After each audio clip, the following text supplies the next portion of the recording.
जय हिंद दोस्तों, मेरा नाम है राव आरिज अली जमींदार और आज हम फिर से मिल चुके हैं एक नए मुद्दे के साथ। जैसे कि आप सभी को पता है 15 अगस्त यानी कि इंडिपेंडेंट डे आ रहा है और हमारे देश को आज़ाद हुए अब 75 साल यानी कि 75 ईयर हो जाएंगे। और इसी विषय को लेकर हमारे देश के प्राइम मिनिस्टर ने एक बहुत ही खूबसूरत चीज़ का आगाज़ किया है। उसका नाम है हर घर तिरंगा। उसमें हम सब कंट्रीब्यूट करने वाले हैं।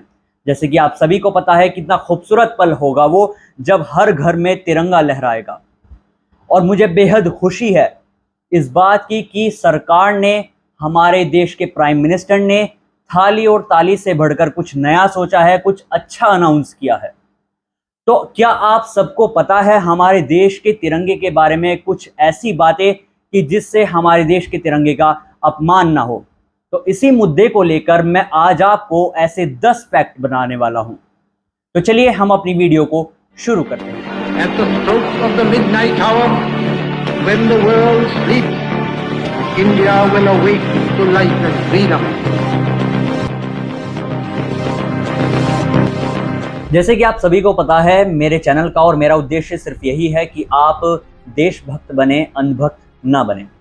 तो इसी मुद्दे को लेकर आप सभी को पता होना चाहिए हमारे देश की तिरंगे के बारे में ऐसे 10 फैक्ट जिससे तिरंगे की डिसरिस्पेक्ट ना हो, यानी कि बेदबी ना हो।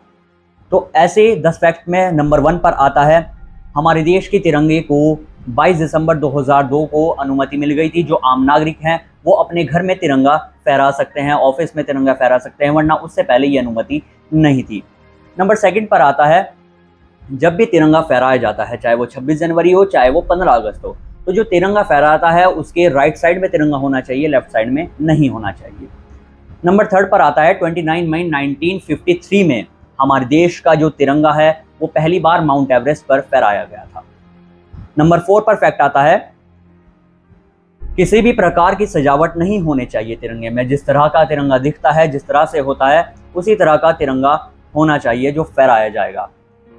नंबर 5 पर आता है, तिरंगा किसी भी हालत में ज़मीन पर टच नहीं होना चाहिए। जैसे कि आप, ये तो फैक्ट आप सभी को मालूम है कि अगर तिरंगा ज़मीन पर टच होता है तो उससे उसकी डिसरिस्पेक्ट है, उससे उसकी बेदबी है। नंबर 6 पर फैक्ट आता है, किसी भी गाड़ी के पीछे, किसी भी कार के पीछे, किसी भी प्लेन के पीछे हम तिरंगा नहीं लगा सकते। ये भी एक तरह की डिसरिस्पेक्ट है तिरंगे की। तो आप सब इस बात का भी ख्याल रखिए, किसी भी कार के पीछे हो, गाड़ी को हो या प्लेन हो या बाइक हो, कुछ भी हो, उसके पीछे आप तिरंगा नहीं लगा सकते अगर आप सच्चे देशभक्त हैं। नंबर 7 पर आता है, किसी दूसरे झंडे के आगे पीछे ऊपर नीचे तिरंगा नहीं लगा सकते। जहां तिरंगा लगा होगा वहां सिर्फ तिरंगा ही होगा, किसी कोई और झंडा नहीं होगा, चाहे वो कांग्रेस का हो, चाहे वो बीजेपी का हो, और चाहे वो हिंदू का हो, चाहे मुस्लिम का हो। तिरंगे के आगे पीछे कोई और झंडा नहीं लगा सकते। नंबर 8 पर आता है, हमारे देश में फ्लैग कोड ऑफ इंडिया नाम का एक रूल है जिसमें लिखा गया है कि किस तरह से झंडे को फहराया जाता है, उसके क्या क्या रूल हैं। नंबर 9 पर आता है, तिरंगा हमेशा सिल्क, खादी या कॉटन का होना चाहिए जो फहराया जाएगा। वो प्लास्टिक का नहीं होना चाहिए, सिर्फ इन्हीं 3 मटेरियल का होना चाहिए। नंबर 10 पर आता है, हमारे तिरंगे का शेप जो है वो हमेशा रेक्टेंगल में होना चाहिए जिसका रेशो है 3:2।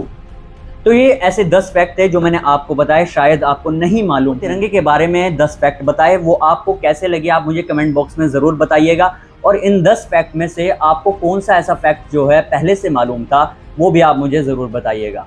और हाँ दोस्तों, मैं आप सबको एक और बात ज़रूर कहना चाहूँगा, इससे पहले जो हमारी वीडियो थी उसको आपने बहुत अच्छा रिस्पॉन्स दिया है, बहुत ज़्यादा प्यार दिया है। और उससे पहले जो हमने रमज़ान में वीडियो बनाई थी उसको भी आपने बहुत अच्छा रिस्पांस दिया था। तो उसके लिए मैं अपनी पूरी टीम की ओर से आपको शुक्रगुजार हूँ, धन्यवाद कहना चाहता हूँ। और हाँ दोस्तों, मैं तो जा रहा हूँ अपने घर की छत पर तिरंगा फहराने के लिए, कंट्रीब्यूट करने के लिए, जो हमारे देश के प्राइम मिनिस्टर ने कहा है, इतनी अच्छी बात कही है कि हर घर तिरंगा।